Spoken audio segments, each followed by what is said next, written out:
লোকরচিত মঙ্গল সমাচার থেকে পাঠ 2 অধ্যায় 8 থেকে 14 পদ। সেই অঞ্চলে একদল রাখাল ছিল যারা মাঠ থেকে সারা রাত জেগে তাদের পালের পশুগুলিকে পাহারা দিত। সেদিন হঠাৎ প্রভুর এক দূত তাদের সামনে আবির্ভূত হলেন।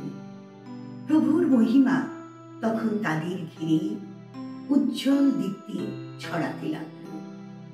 এক আশ্চর্য ভীতিতে ভরে উঠল তাদের অন্তর।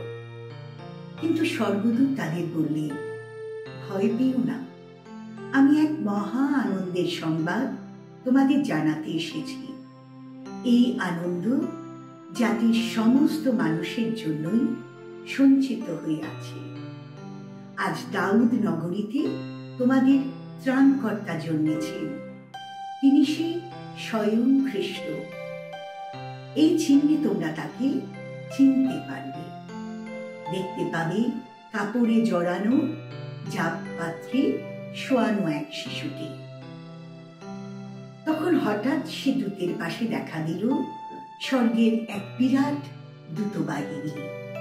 তারা ঈশ্বরের বন্দনা করে বলে উঠলেন, জয় ঊর্ধ্বলোকে পরমেশ্বরের জয়, ইহলোকে নামক শান্তি তার অনুগৃহীত মানবের অন্তরে। প্রভুর বাণী।